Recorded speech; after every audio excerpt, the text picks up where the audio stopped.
Halo, perkenalkan, my name is Jepan Gangaldo Pratama.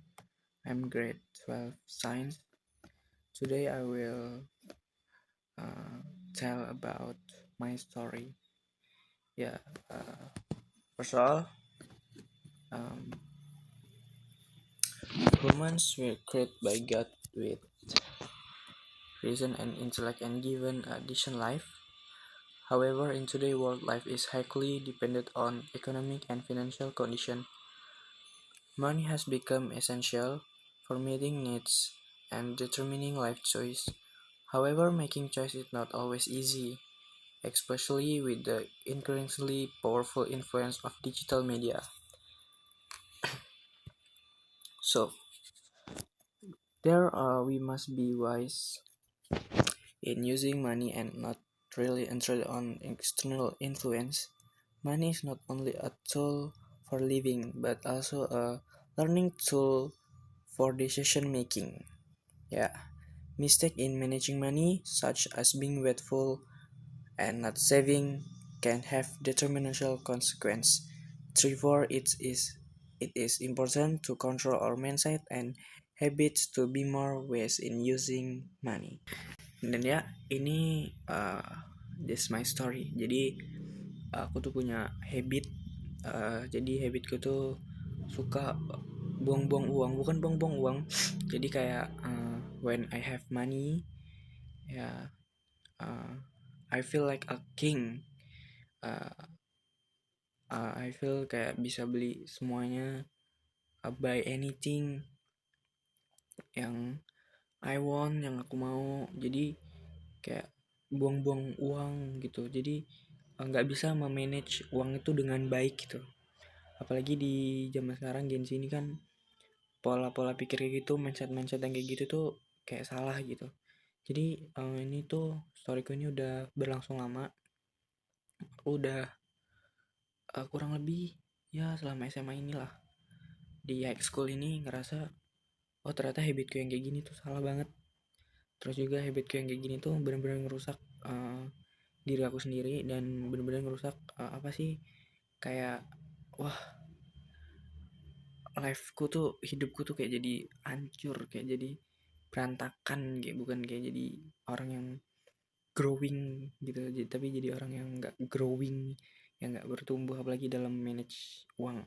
Karena dengan hal-hal kecil kayak memanage uang itu bisa buat kita jadi lebih disiplin kan, disiplin sama hidup-hidup kita selanjutnya gitu. Nah, jadi ada reason and effect-nya. Nah, jadi reasonnya tuh aku tuh kayak want to look cool, kayak mau kelihatan tuh keren.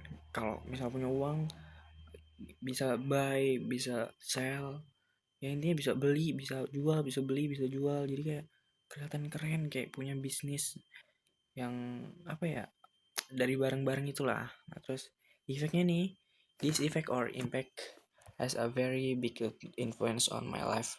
Where in my opinion, going to debt is not the right solution, but what can I do? Circumstance force me to do it. Jadi dari reason tadi, aku kena efeknya tuh yang benar-benar deep banget. Kayak aku jadi utang ke temen, jadi punya have ya punya utang, terus punya tanggungan, punya beban. Jadi hidupnya jadi nggak tenang. Karena apa? Punya utang. Utangnya karena apa? Karena reason tadi, mau kelihatan cool, mau kelihatan keren, mau kelihatan I have anything gitu. Nah, jadi evaluation yang aku dapat itu, this incident has become a learning experience for me. Going forward, changing my mindset and lifestyle is indeed difficult, but I will continue to learn to transform myself into a better person, different from before.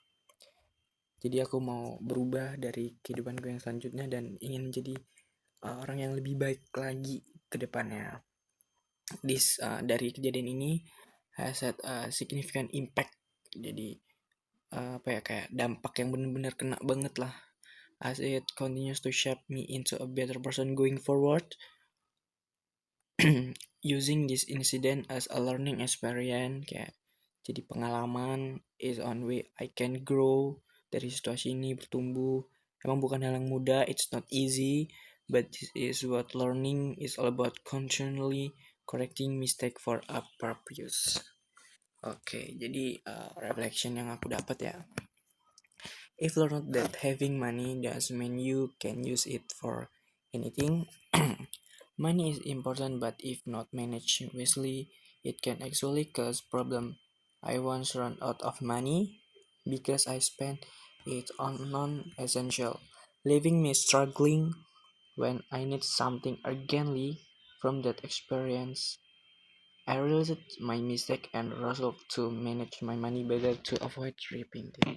Nah, jadi kayak pengen berubah dalam mengubah habit yang memanage uang tadi dengan better lah, dengan better.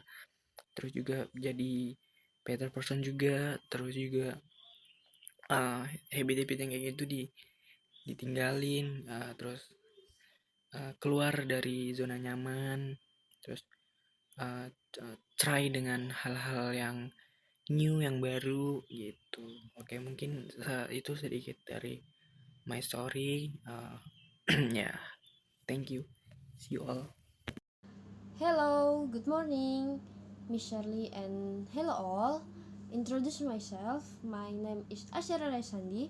Here I want to share my experience about money management and title fear of missing out can deserve good and proper money management system. Dengan artian fear of missing out atau FOMO dapat membuat kita menjadi susah memiliki sistem pengelolaan uang yang baik dan benar. Nah, sebelum kita masuk ke intinya, kita bakal cari tahu dulu kenapa sih uang itu penting banget untuk kita pribadi atau apapun itu ya. Penting banget, kenapa penting banget gitu. Nah, di sini aku udah simpulin ada 3 hal kenapa uang itu menjadi sangat penting banget. Yang pertama, uang itu merupakan benda kecil yang memiliki suatu nilai tukar yang tinggi. Nah, yang kedua, dengan uang kita bisa membeli apapun itu, barang kesukaan kita ataupun barang kesukaan kita ataupun barang kebutuhan pokok yang memang seharusnya kita cukupi gitu dalam kehidupan sehari-hari kita. Dan yang ketiga, menurut Menteri Keuangan, uang merupakan sebuah alat perdagangan yang dapat ditukarkan dengan jasa, barang, uang juga, bahkan makanan dan segala macam di dalam kehidupan kita sehari-hari. Dan juga uang merupakan penyimpanan kekayaan kita di masa sekarang ataupun masa depan. Oleh sebab itulah memiliki good money management merupakan sesuatu hal yang penting. Tapi menurut data di Indonesia masih ada 66,9% warga Indonesia susah untuk memiliki good money management. Kenapa?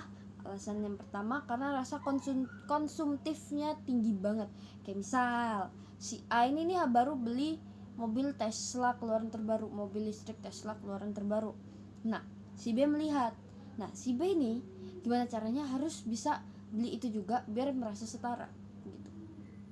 Atau bahkan membeli hal yang lebih tinggi lagi dari si A ini biar si B ini jadi setara, bahkan dipandang orang ini si B memiliki yang luar biasa gitulah. Nah, yang kedua FOMO. Nah, FOMO ini 11-12 sama rasa konsumtif yang tinggi. Tapi kalau FOMO gini, si A punya barang, dan setelah si A punya sesuatu barang yang membuat dia menjadi dipandang seseorang, si B ini jadi pengen. Nah, dibelilah. Padahal si B ini nggak tahu nih penting apa enggaknya si barang ini, tahu nggak cara makainya barang ini. Itulah FOMO. Dan yang ketiga, yang paling ngeri, itu penggunaan pay later. Di sekitaran kita ini banyak sekali yang menggunakan pay later untuk memuaskan keinginan dirinya sendiri gitu ya. Nah, itu yang menyebabkan orang menjadi susah untuk memiliki good money management. Nah, tapi ngerinya lagi, dari 66,9% warga Indonesia, 66%-nya itu adalah anak muda. Kita ini young people. Nah, kenapa? Karena anak-anak muda jam sekarang itu FOMO banget. Ketika dia melihat suka beli, lihat suka beli, kayak gitu terus lingkarannya. Gimana kita bisa memiliki sistem keuangan pengelolaan uang yang baik dan bagus gitu ya. Bahkan tercatat di dalam data anak-anak muda jam sekarang tidak memiliki tabungan yang cukup untuk dirinya sendiri gitu. Nah, ada satu real kasus nyatanya di negara Indonesia baru-baru ini terjadi, yaitu tentang war boneka Labubu. Kita tahu ya, boneka Labubu ini bukan sesuatu boneka yang luar biasa banget. Boneka ini cuma boneka biasa, nggak dilapisin emas, bahkan cuman boneka biasa, bener-bener boneka biasa. Cuman dia viral karena dibawa konser oleh Lisa Blackpink. Dari situlah warga-warga Indonesia ini menjadi kayak tertarik, dan gimana caranya harus punya boneka tersebut biar bisa terlihat setara seperti Lisa Blackpink dan orang-orang yang kaya gitu ya. Nah dari situlah, nah bahkan boneka Labubu ini dibanderol 1 sampai 2,5 juta harganya, dan itu yang membuat saat itu Indonesia memiliki penurunan perekonomian secara drastis karena banyak orang Indonesia memaksakan kehendak ketika dia tidak memiliki uang, pay later, karena FOMO kan, pay later terus beli boneka tersebut gitu. Nah, ada juga contoh kasus benar-benar nyatanya, yaitu yang saya alami sendiri. Di sini saya merupakan bukan orang yang FOMO dari dulu, enggak. Dulu sebenarnya saya orangnya hemat, rajin menabung. Nah, tapi ketika saya menghadapi suatu tekanan, saya merasa kalau saya ini tidak diperhatikan oleh orang-orang. Nah dari situlah saya melihat ada orang yang memiliki sesuatu barang yang menurut saya, ketika orang itu memiliki barang tersebut, dia menjadi diperhatikan. Nah dari situ saya menjadi FOMO. Saya juga pengen beli walaupun saya nggak tahu tuh kayak mana ininya, fungsinya atau penting nggak buat saya. Makanya dari situ saya FOMO, saya beli biar saya mendapatkan perhatian dari orang lain gitu. Dan juga selain dari itu, saya juga puji Tuhannya dulu saya dikasih kesempatan untuk memiliki suatu uang yang cukup untuk membeli barang-barang yang tidak penting tersebut. Tapi seharusnya ketika saya memiliki uang yang lumayan tersebut, seharusnya saya menabung, bukan menghambur-hamburkan. Ketika seperti sekarang ini saya sudah tidak terlalu memiliki banyak uang, saya jadi bingung kayak mana nih, saya nggak punya tabungan gitu. Nah contoh nyatanya baru-baru ini saya FOMO dengan kamera Digicam yang dimana harga kamera tersebut 400 sekian, dan saya karena tadi alasannya saya ingin diperhatikan oleh orang-orang, jadi saya membelilah kamera tersebut harga 400.000 tanpa memikirkan dampak selanjutnya gimana gitu ya. Nah setelah saya membeli kamera tersebut, saya merasa kayak semuanya baik-baik aja dan gak ada sesuatu yang membuat saya tuh merasa dirugikan, karena toh juga saya suka kamera tersebut, saya nggak merasa dirugikan dan viral kan kamera tersebut, jadi saya merasa baik-baik saja gitu. Nah tapi setelah itu beberapa saat kemudian saya baru merasakan dampak nyatanya, benar-benar nyatanya, kalau saya ini menjadi kehilangan banyak uang yang seharusnya uang tersebut bisa saya tabung untuk tambah-tambahan membayar acara graduation, kelulusan sekolah. Nah tidak bisa, saya tidak memiliki tabungan untuk hal tersebut gitu. Itulah penyesalan selalu ada di akhir. Nah di sini saya memiliki satu refleksi, bukan satu, lumayan banyak refleksi yang dimana menyangkut kehidupan saya. Menurut saya FOMO ini bukan sesuatu hal yang benar-benar buruk ya, ketika kita punya alasan dan cara pengendalian diri kita ini benar. Kalau alasannya seperti saya tadi, karena saya kurang diperhatikan atau seperti apapun itu merupakan cara yang alasan yang salah yang membuat FOMO ini bakal merusak pikiran kita gitu. Nah, tindakan dari FOMO ini juga kalau kita nggak menjadi kecanduan dan kita tahu mana yang penting dan nggak penting, itu bagus loh. Seperti kita bisa FOMO karena melihat orang-orang memiliki hal yang lebih positif dan kita mengikutinya, itu bagus banget. Bahkan kan saya berharap saya ini bisa mengontrol diri saya sendiri dan saya bisa memikirkan ketika saya beli ini itu bakal ngerugiin saya nggak, itu penting nggak, biar saya memiliki good money management. Itulah yang saya refleksikan dalam kehidupan saya, biar saya juga tuh tidak terjerumus terus dalam satu kejatuhan dan selalu mengasih makan keinginan daging saya. Nah conclusion atau kesimpulannya saya ambil dari Galatia 5 ayat 16, yang dimana intinya ayat tersebut menyatakan bahwa kita jangan pernah hidup dalam keinginan daging kita, biar kita tidak tidak tersesat, tidak jatuh dalam dosa. Oleh sebab itu, salah satu cara kita biar tidak jatuh dalam dosa yaitu memiliki good money management. Good money management dapat membantu kita agar tidak terjerumus dalam dosa. Kita tidak menjadi serakah, tidak boros, dan kita tidak terus-terusan memberi makan keinginan daging kita. Oke, sekian dari saya. Memiliki good money management merupakan sesuatu yang bagus.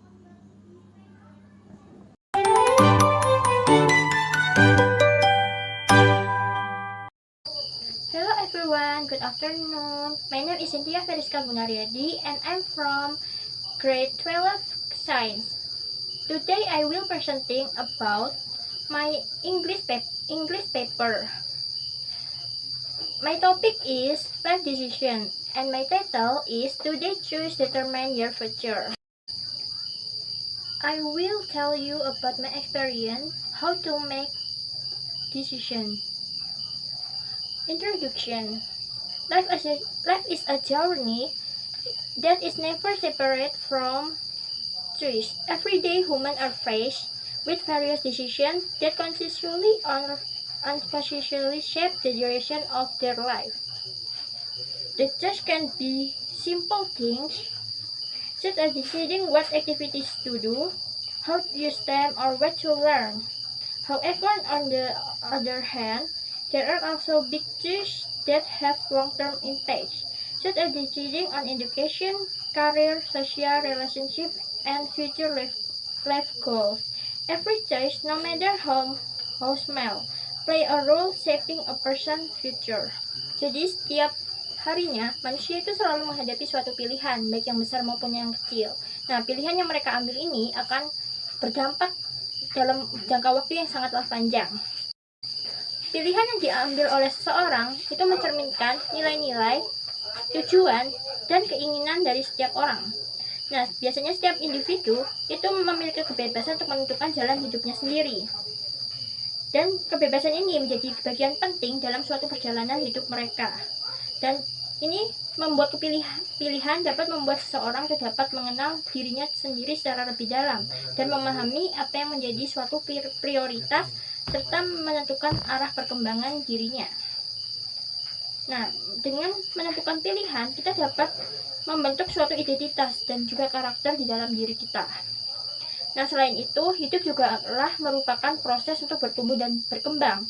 Dengan membuat pilihan, di situ kita tanpa sadar, kita sudah mulai bertumbuh dari diri kita yang sebelumnya. Dimana saat membuat pilihan, biasanya kita akan dihadapkan dengan sebuah konsekuensi. Nah, dari konsekuensi tersebut, kita harus bisa bijak dan juga menangani jika seandainya hal atau pilihan yang kita ambil itu mendatangkan atau tidak sesuai harapan kita. Nah, jadi melalui membuat pilihan, kita akan belajar lebih bertanggung jawab serta mampu memperbaiki diri kita di masa yang akan datang. Nah, kemampuan dalam membuat pilihan itu perlu untuk dilatih dan dibiasakan sejak kecil. Karena jika seseorang tidak melatihnya sejak dari kecil, mereka jika sudah besar, mereka akan kebingungan jika dihadapkan pada pilihan yang sangat sulit. Nah, kalau kita terlalu biasa untuk membiarkan orang lain untuk mengambil pilihan atas diri kita, akhirnya di situ kita nggak kayak selalu bergantung atau percaya kepada omongan orang lain tanpa mungkin omongan dia mungkin terasa masuk akal, tapi terkadang di kita kayak itu hal yang sebenarnya kita inginkan atau kita merasa ragu. Nah, terkadang percayalah hatimu jika ingin membuat pilihan, karena pasti itu benar.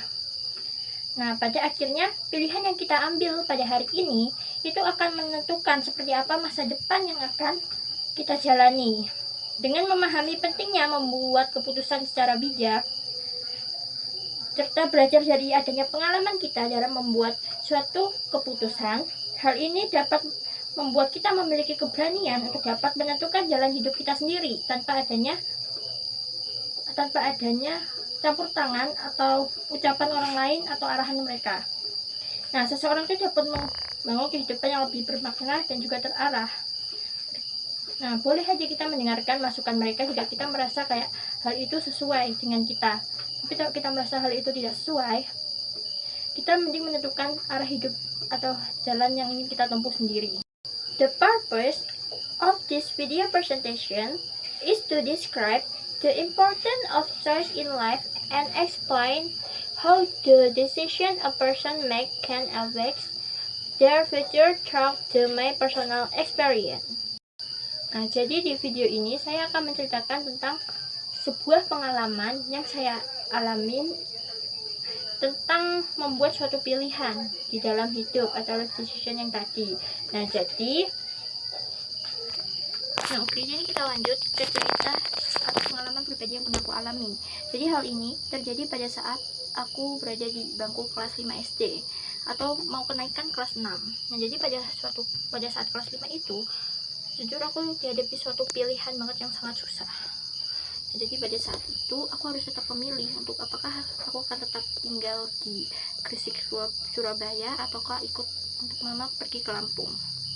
Nah, pada saat itu jujur banget itu susah banget buat aku buat milih, karena anak sekecil itu juga ditanyain hal seperti hal yang sangat berat kayak gitu.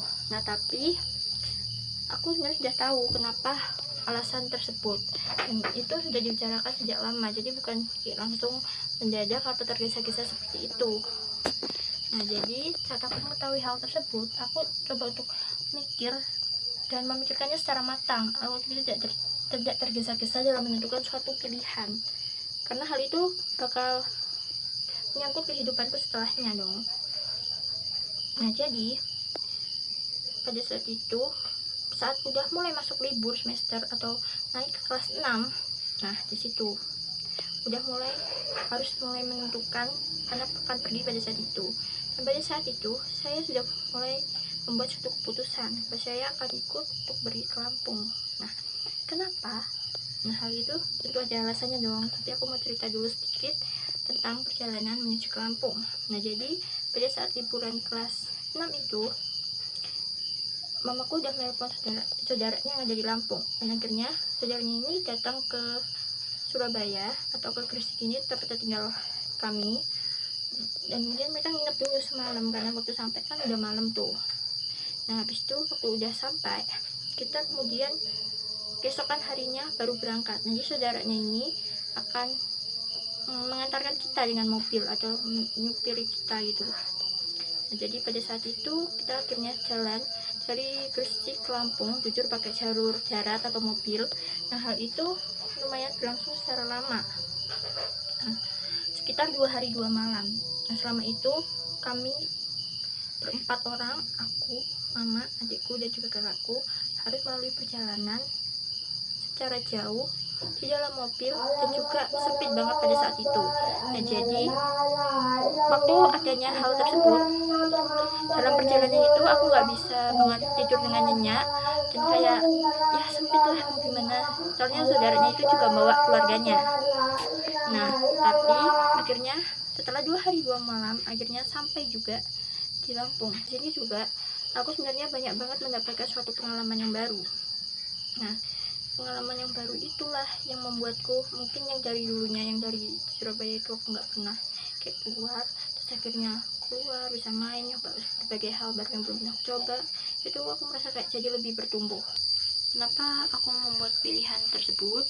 Itu karena pada waktu itu sekitar waktu aku kelas 5, jadi pada saat itu ayahku tuh jarang banget pulang ke rumah. Nah, hal itulah yang mendasari kenapa aku memutuskan untuk pergi ke Lampung. Dan juga pada saat itu aku nggak ingin kayak merasa sendirian gitu kayak di rumah, karena kan kalau seandainya, soalnya kakak adik dan juga mamaku udah pasti pergi, dan kalau aku tetap memilih tinggal, berarti seandainya tuh papaku ada dinas atau kerjaan di luar kota, berarti saat itu aku akan sendirian dong. Nah, hal itulah juga yang mendasari aku untuk memilih hal tersebut. Terus pada saat itu juga keluargaku atau mama papaku tuh sering banget bertengkar atau berantem gitu. Itulah yang juga mendasarinya.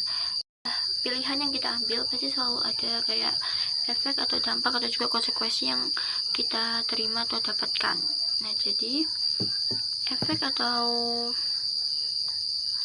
yang kurasakan dari mengambil suatu pilihan itu ada juga efek baiknya juga efek buruknya. Nah, jadi yang baiknya itu adalah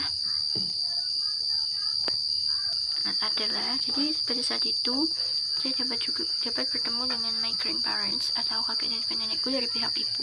Nah, jadi kan selama ini aku tinggal kayak di Jawa, Surabaya gitu. Jadi selama ini nggak pernah banget satu kali pun ketemu gak pernah ketemu sama kakek dan nenekku selama ini. Ya meskipun kayaknya waktu kecil itu pernah ketemu, tapi itu udah waktu aku kecil banget, jadi aku nggak ingat. Nah, terus di Lampung juga aku dapat belajar lebih tentang agamaku atau Islam.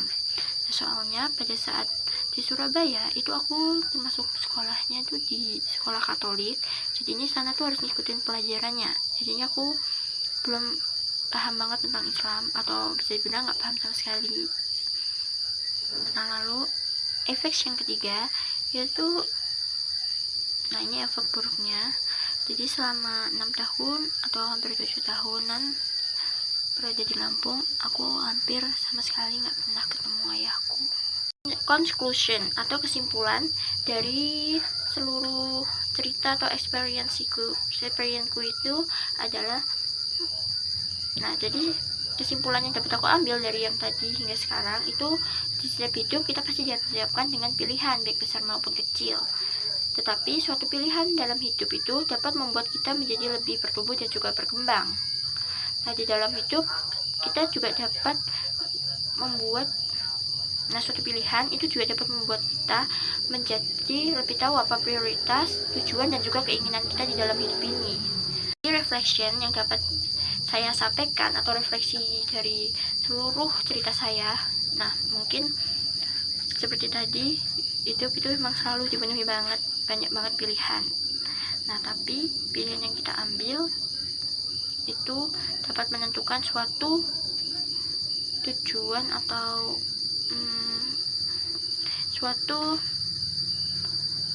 dapat menentukan hidup kita ke depannya. Nah, pilihlah dengan hati kalian, ikuti kata hati, dan mungkin kalau ada yang aku sesali dari hal yang sudah aku buat atau pilihan itu, mungkin adalah saat aku memilih untuk langsung pergi tanpa berpamitan. Nah, hal itu mungkin saja dapat menyakiti salah satu pihak. Jadi kalau ada pilihan yang haruskan kalian untuk mengambil pilihan yang sulit, dan itu kayak mungkin dapat menyakiti salah satu pihak, kalian harus mikirkan itu lebih matang-matang lagi sih. Itu yang lebih aku sesali. Sekian yang dapat saya sampaikan in this presentation today. Thank you.